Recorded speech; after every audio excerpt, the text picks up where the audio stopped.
বসুন্ধরা ত্রিশূল হাতে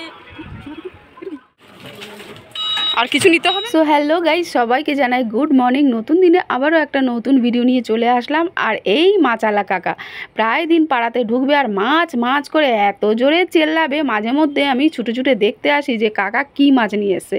তো আজকে কাটাপোনা মাছ নিয়ে এসছে, যদিও বা আমি নেব না, তবুও মাঝে মধ্যে একটু ভালো লাগে দেখতে। আর বেশ বড় বড় মাছগুলো নিয়ে আসে। যখনই মাছ কাটতে বসবে তখনই চারিদিক দিয়ে কুকুর বিড়ালগুলো ছেকে ধরবে। আর মাছের সাইজটা খালি দেখো, একদম বড় বড় সেই পাঙাশ মাছগুলো হয় না, সেরকমই দেখতে।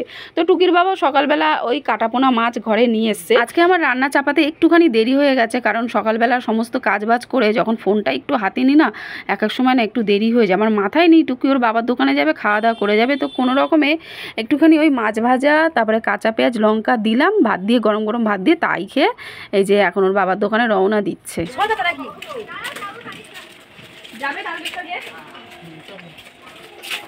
Tata tata. আর কিছু নিতে হবে না তো? কিছু নিতে হবে না তো? খালি ছাতা নিলি, আর কিছু নিতে পারলেনি তো? চলো। কি রোদ্দুর!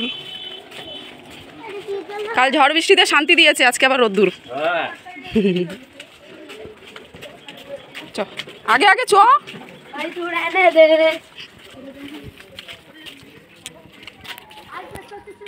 পাশের বাড়ির গোপালের মা ওদের গাছে টাটকা টাটকা কতগুলো কুমড়ো শাক দিয়েছিল। তো ওর বাবা তো সকালবেলা মাছ এনেছে, 2 পিস মাছ না এক্সট্রা ছিল, সেই কুমড়ো শাক দিয়ে মাছের ঝোল করলাম। ছেলেকে এখন আমি খাইয়ে দিচ্ছি। আমিও সকালে ব্রেকফাস্ট করে তারপরে রান্নার যা যা বাসন কোসন বেরিয়েছিল সমস্ত মেজে ধুয়ে রান্নাঘর একদম পরিষ্কার পরিচ্ছন্ন করে আমি স্নান করতে চলে যাই। টুকির বাবা দোকান দিয়ে আসলো, আমি বললাম কয়েকটা না তুলসীর চারা একসাথে বাটিটার মধ্যে একটু মাটি দিয়ে বসিয়ে দাও, কারণ আগে তুলসী গাছটা না পেয়ে গেছে, আর তার মধ্যে ছেলে কতগুলো নির্মার জল ঢেলে দিয়েছিল, আর ওই তুলসী গাছটা মানে কিছু নেই। এইবার চলো সোজা চলে যাই দুপুরের খাবার মেনুতে। আজকের খাবার মেনু হচ্ছে, মানে রান্না করেছিলাম কাটাপোনা মাছের পেঁয়াজ রসুন দিয়ে ঝাল আর শাক ভাজা। তো খাওয়া দাওয়া শেষ করে এই যে এখন আমি শ্যুটের জন্য নিজেকে রেডি করে নেবো, আলিশি কাটিয়ে মনে জোর এনে তারপরে এখন রেডি হচ্ছে। এখন আমি রিলস বানাবো, তার জন্য একটু পার্বতী লুক দিতেই হবে। আর মুখে যা যা দরকার মোটামুটি যেটুখানি আছে আমার কাছে সেইটুখানি নিয়ে নিয়েছি। আর চুলটা একদম টঙ্গে বেঁধে নিয়েছি। আর এটা না গলার হার, তো মালা খুঁজে পাচ্ছি না চুলে কি বাঁধবো, ওই জন্য গলার হারটা নিয়ে নিয়েছি। আর এছাড়া রুদ্রাক্ষর মালা তো রয়েছে, অসুবিধা নেই। এখন আমি যাব ছাদে রিলস বানাতে। তো এই গানটা এত ট্রেন্ডিং বেরিয়েছে, মানে কবে থেকে ভাবছি কবে করব। খাওয়া দাওয়ার পরে রোজই আমার আলিশি লাগে, ধুর আজকে না কালকে, আজকে না কালকে, এই করতে করতে দেরি হয়ে যাচ্ছে। তো আজকেই আমি শ্যুটটা করতে চলেছি। চলো হ্যাঁ, সাজুগুজু করে নিই। এখন যে লাল পাড় ঘিয়া শাড়িটা পরে রয়েছে, এই শাড়িটা অনেকদিন আগেই কিনেছিলাম। তো টুকটাক পুজো পার্বণে আমাকে এটা পরতে হয়, মানে পরলে বেশ ভালো লাগে, তো সেই কারণ হিসেবেই কেনা হয়েছিল। আর এখন তো রিলস ফিল শ্যুট করার জন্য বেশ আমার ভালোই হয়েছে, এই শাড়িটা মাঝে মধ্যেই পরা যায়। তো এর আগেও মহালয়ায় শ্যুট করার জন্য এই শাড়িটা পরেছি, আবারও আজকে সত্যি সাজবো বলে এই শাড়িটা পরে নিলাম। আর শাড়িটা পরেছি, কিন্তু হাতে যখন আলতা দেবো না, শাড়িটার আঁচলে আলতা খানিকটা ভরে যাবে, মানে ছিটকে ছিটকে গেছিলো আঙুল থেকে কীভাবে যেন। তো একটুখানি খারাপ লাগছিলো, আবার ভাবলাম না থাক ধুয়ে দেবো। ওমা, ধোয়ার পরও দেখি সেই আলতাটা না হালকা হালকা রয়ে গেছিলো। আমার কানে যে সোনার কানেরটা পরা রয়েছে সেটা না আমি আর খুলবো না, এই কানের ওপরেই আর একটা কানের আমি বেশ বড় কানেরটা সেটা পরে নেবো। তাহলে আর মানে কি কানের আগে পরা ছিল সেটা আর বোঝা যাবে না। তো ভুরু টুরু আমি এঁকে নিচ্ছি, একটা ভুরু মোটা হয়ে গেছে, একটা সরু হয়ে গেছে, সেটাই তোমাদেরকে আমি বলছি। আর মোটামুটি যেমন পারলাম নিজে নিজে সেজে নিলাম। মোটামুটি এতটা পর্যন্ত সাজুগুজু করেছি। এখন আমার কপালে হলুদ রং দিতে হবে। তো কোথায় পাবো? এই যে মশলা কৌটো থেকে হলুদ গুঁড়ো নিয়ে চলে আসলাম, এটার মধ্যে জল মিশিয়েছি। এইবার আমি কপালের মধ্যে আঁকবো এটা দিয়ে, দেখা যাক ঠিকঠাক মতো আমি করতে পারি কিনা আমার মেকআপ লুকটা। রং হলে ভালো, তো হলুদ রং নেই, কিন্তু গুঁড়ো হলুদ না বোঝাও যাচ্ছে না ঠিক করে। ওর মধ্যে সাদা রংটা মেশাও না, সাদা রংটা মেশাও, বোঝা যাচ্ছে না কিচ্ছু। সাদা ওইটা মেশাও না, অ্যাক্রিলিক পেন্টটা মেশাও। এর মধ্যে মেশাবো?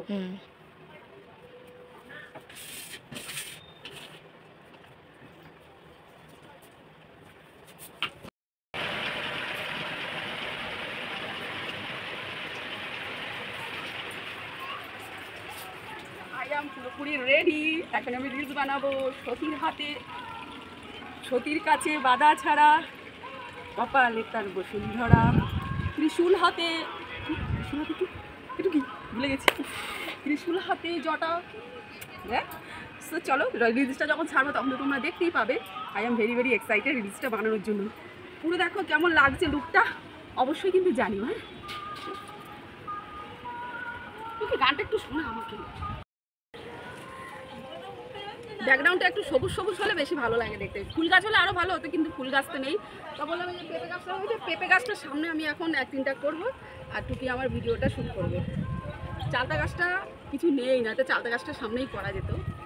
তো চলো শুরু করা যাক। হ্যাঁ, নয়তো ওইদিকে আবার অন্ধকার হয়ে গেলে আর করা যাবে না।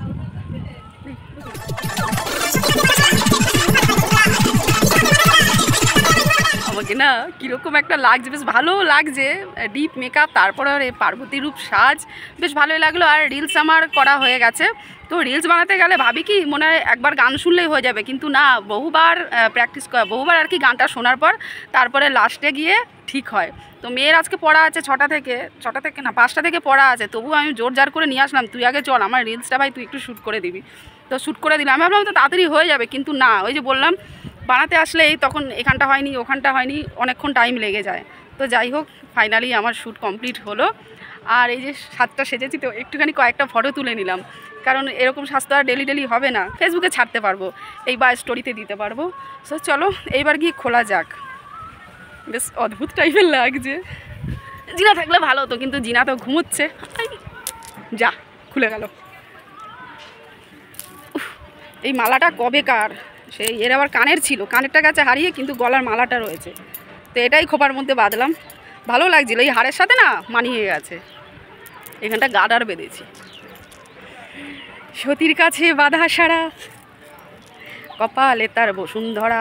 আরে চুলটা আমার গেল ঢিলা হয়ে খুলে গেল গো। নামা যাক।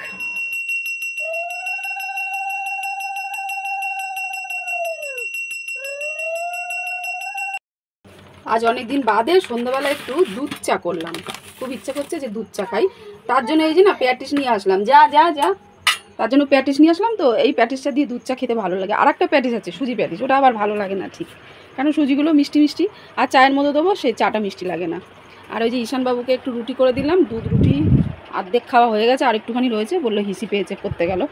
আর আমার টুকটুকি গেছে পড়তে, ওর জন্যও দুধ চা রয়েছে, আর ওর জন্যও একটা রুটি করে রেখেছি, দুধ চা দিয়ে রুটি খেয়ে নেবে।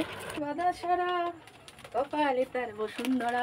গিফট পেতে কে না ভালোবাসে, সবাই ভালোবাসে গিফট পেতে, সেটা কম দামের হোক বা বেশি দামের হোক, যাই দামের হোক, দামের সাথে কিন্তু সেই গিফটের প্রতি যে ভালোবাসা সেটাকে বিচার করা হয় না। গিফট পেতে সবাই ভালোবাসে না।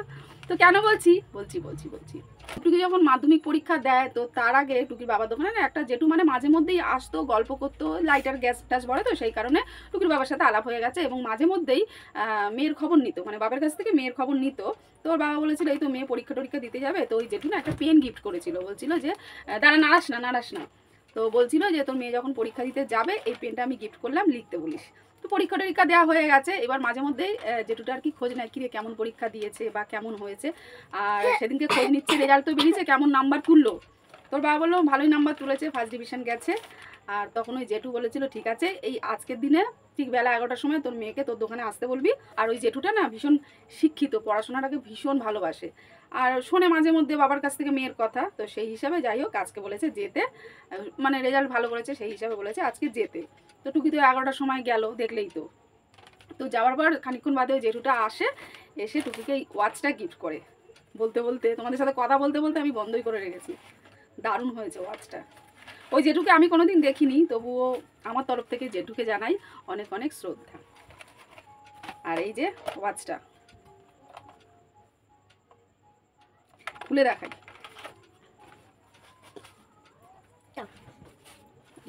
ওয়াচটা খুব সুন্দর দেখতে লাগছে, গোল্ডেন কালারের।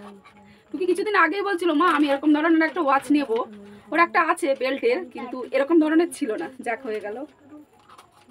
আর ওই জেঠুকে একটু প্রণাম করলো, তারপরে জেঠুকে মিষ্টি খাওয়ালো, আমি তো দেখিনি। আমার ভীষণ পছন্দ হয়েছে। আমি যখন ওরকম মাধ্যমিক পরীক্ষা দিয়েছিলাম, তো আমিও ফার্স্ট ডিভিশন গিয়েছিলাম। তো আমার মামা না ওরকম পয়সা দিয়েছিল, তখনকার সময় 1000 টাকার মতো দিয়েছিল আমাকে। তো বলছিল মো তোর পছন্দের মতো তুই কিছু কিনে নিবি। আমিও সেই সময় জানো এরকম ওয়াচ কিনেছি, এরকম না, কালো বেল্টের সেই হাত ঘড়ি কিনেছিলাম, আর একটা নাকচাবি কিনেছিলাম, সেইটা না মানে অন্যরকম পাথরের নাকচাবি কিনেছিলাম, আর ওই হাত ঘড়ি কিনেছিলাম ওই 1000 টাকা দিয়ে তখনকার সময়। আজকের কথা সেই 2005 সালে। সেই নাকচাবিটা এখনও আছে, আমার মা পরে। আর ওয়াচটা আর নেই, ওটা ভেঙে ভেঙে গেছে গিয়ে। তোমাদের সাথে একটু শেয়ার করলাম। পড়তে বসলেই হলো ওর গায়ে জ্বর চলে আসে, খালি খেলবে সারাদিন ধরে। কি যেন করবো, ছেলেটা জ্বালায় সব কিছু ভুলে যাই। ও শোকেস খুলে দাঁড়িয়ে রয়েছে একটা মানে কুর্তি আমাকে অল্টার করতে হবে। তো 3-4 দিন আগে না দিয়ে গেছে আমাকে কুর্তিটা, কই গেল, পেয়েছি। 3-4 দিন আগে আমাকে কুর্তিটা দিয়ে গেছে অল্টার করার জন্য। আর মেশিনটা তো গন্ডগোল করেই যাচ্ছে, কালকে থেকে ওর বাবা তো ঠিক করে নিয়ে আসলো, কালকে ঠিক হয়ে গেছে। আর ওকে একটুখানি লেখা দেবো, লেখা দিতে দিতে আমার এই কুর্তিটা, আমি এই কুর্তিটা একটু সেলাই করে নেবো। সো বন্ধুরা চলো আজকের ব্লগটা আমি এখানে শেষ করে দিচ্ছি। নেক্সট আবার দেখাবে নতুন একটা ব্লগ নিয়ে তোমাদের সাথে। Bye bye. কি বলছিস? সব বই পড়াবে। হ্যাঁ তোকে সব বই পড়াবো। কোকান ইংলিশ। হ্যাঁ, কি ইংলিশ? কোকান ইংলিশ। ওগুলা পড়াবে না। স্পোকেন ইংলিশ কে বলছে কোকান ইংলিশ। নালে কিন্তু সো টাটা, হ্যাঁ।